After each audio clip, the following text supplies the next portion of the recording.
Greg Remke here. I direct programs for economic thinking and post on normalnutrition.substack.com. This is a presentation on the metabolic revolution, overthrowing federal dietary guidelines and the energy balance theory of obesity. I'm drawing from a presentation I gave at the Association for Private Enterprise Education, and a publication by the Goodman Institute, Did Government Make Us Fat? So let's look at this amazing story. I would argue one of the most important that you can imagine. We've had a huge metabolic mix-up. Scientists were misled by early theories of heart disease and obesity, and that's caused a public health epidemic in the United States and Europe and around the world of obesity, diabetes, and heart disease. The reality is being uncovered now with further research. Now, with my background is economics, with systems of economics, housing, welfare. The world's complex. It's easy to get things mixed up. There's a complex network of interconnected systems and spontaneous orders that help organize our economy and institutions.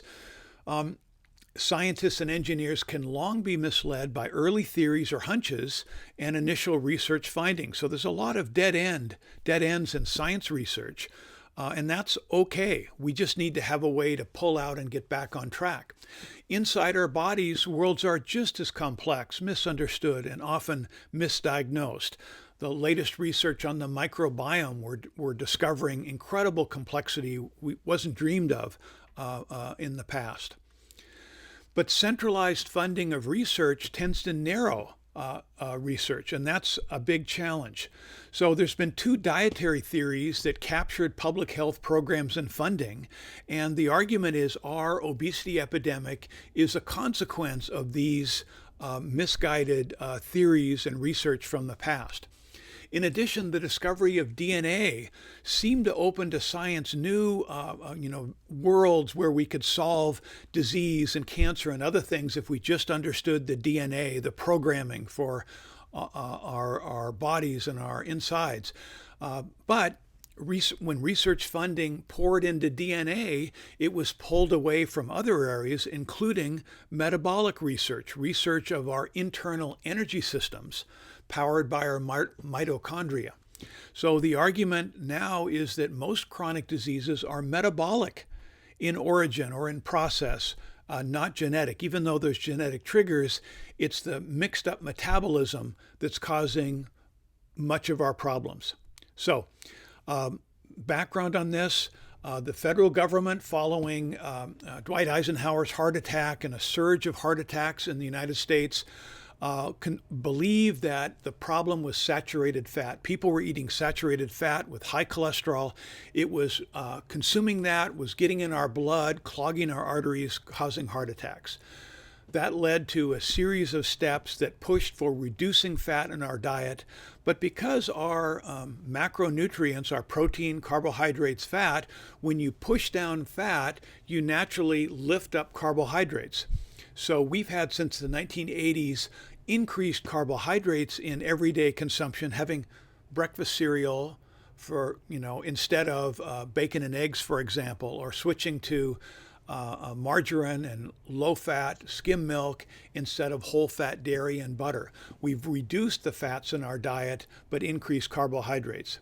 So this switch happened around 1980 when these federal dietary guidelines were passed, even though other things happened too, more sedentary lifestyles, increased antibiotics in the diet, other sorts of things, or not in the diet, antibiotics for disease.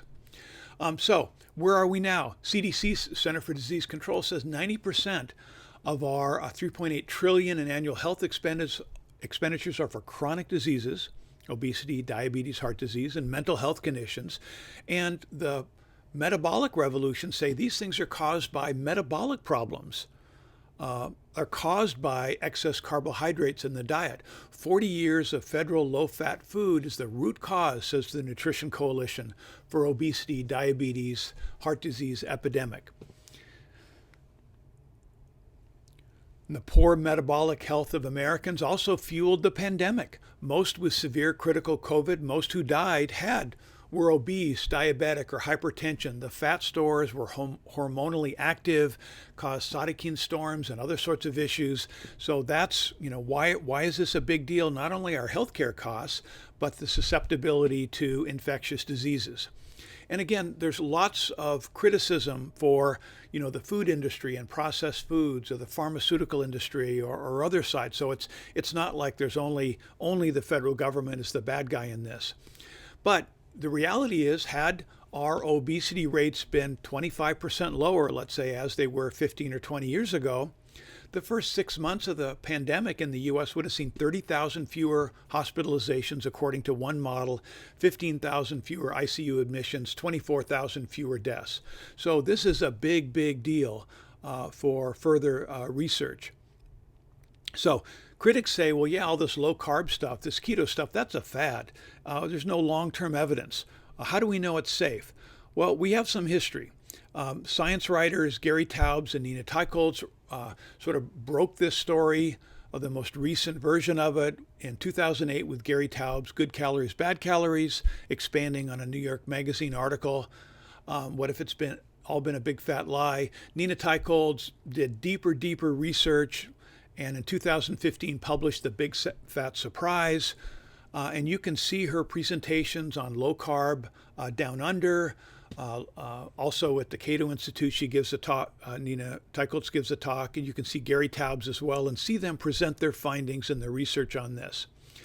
Latest Case for Keto tells more of this story, updates it, explains, and really just to give a quick overview, the goal, I would argue, is to realize you have metabolic flexibility, that carbohydrates provide us energy, glucose for our bloodstream to power our muscles, but we also can draw from our fat stores. We don't need to eat carbohydrates. In fact, if you stop eating for a day, your body transforms to burn fat and ketones, and those are as healthy for us as carbohydrates.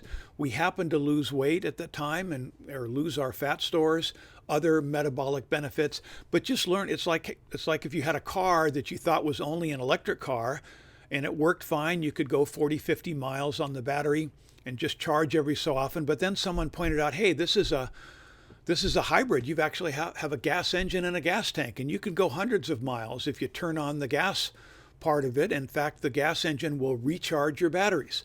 So we have a dual metabolic system. We can run on carbohydrates or fat, but if you don't use your gas engine in your car for a long time, it takes a while to get it going again. So dozens of books and conferences have discussed the metabolic benefits of ketosis, switching to ketones, or having flexibility to go back and forth. I was at the Keto Salt Lake conference last week, listened to nutrition researchers, doctors, and health coaches. Critics say, wait, there's no long-term randomized control trial supporting keto. Well, there aren't many, there's more now, but there were no studies funded from the 1980s to 2002. I think I say 2012 here, I think it's 2002. And this all gets kicked off with Ansel Keys' 7-country study and the McGovern hearings that claim that we've got to reduce fat because that's causing heart disease. He originally did a much larger study and left out the countries that didn't support his theory, according to critics. So is it a fad or is it long-term? Well, it turns out before the Atkins diet, there was a long history of reducing carbohydrates to lose weight. And in fact, 20-some years ago, the South Beach diet, protein power, in the 1960s, over 40 years ago, Calories Don't Count, sold 2 million copies. Everyday doctors knew that for their overweight patients, cutting carbohydrates would allow them to lose weight.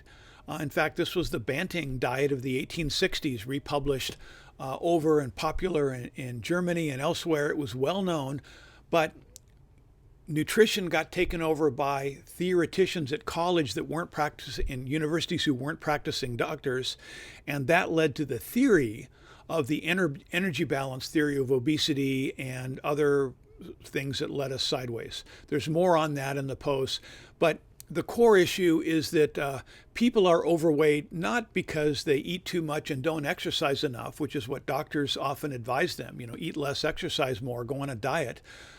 Calorie counting, like on the various companies that sell diets. Instead, it's because they suffer from insulin resistance.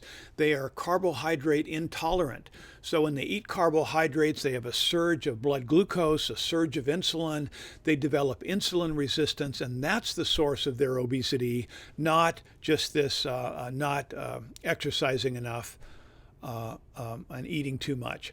This is presented for you can read this online, clinical studies, theories describing how we got sideways on this and what happened. But the research funding goes into how do we fix people on low-fat diets? How do we help people lose weight? How do we develop new surgery like, in your gut, and stuff like that to lose weight. Instead, what if you could just prescribe reduction of carbohydrates? Nutritional intervention works far better, far less expensive.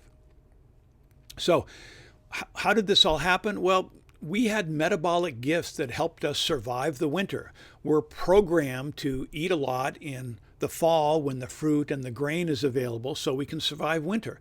And all of our ancestors that couldn't do that died in the winter, in famines and so forth. So these are metabolic gifts from the past, but they are tough now because it's always October in the grocery store and we have to have new strategies to rediscover and embrace our metabolic flexibility. And I write about this online. Jay Richards' Eat, Fast, Feast, also recommended. Okay, diets are a problem, or perhaps the problem. People go on diets and it messes them up psychologically, biochemically. Don't diet, eat till you're full. If you eat more fat and less carbohydrates, you won't get full as much. Don't snack all day. 1 meal, 2 meals, 3 meals a day is enough or more than needed. But the snacking is part of the problem along with carbohydrates. And again, this is a debate. Nutritionists, doctors disagree with this, and I'm not an expert. I'm not trying to give medical advice. I encourage you to look at both sides or many sides of this debate to try to figure out who's got the scientific research and who's got the practical evidence for success. And I talk about the debate, anti-diet and intuitive eating. We really get mixed up when we try and diet, and that's a problem many suffer from today. No easy answers there. But we've had a nutritional institutional lock-in where the science, the federal dietary guidelines are controlled by the people in charge. They continue advising, the food pyramid. Now it's the food plate, but it's still a low-fat diet that doesn't work for most people who are metabolically ill, which is the majority of Americans. So you can look at Nutrition Coalition US to learn more about this and the research on this. Look at people who are critical of them as well. And then you can watch the Fat Fiction documentary that lays out some of the science here. FDA's a mess, unfortunately, as well. So for more on this, I've posted, you can read more, normalnutrition.substack, the Goodman Institute. Thank you very much for listening. I'm even a couple minutes ahead, so I guess I left out a lot of stuff. But if you have questions, you'd like to learn more, please pursue some of the links in the notes below. Thank you very much.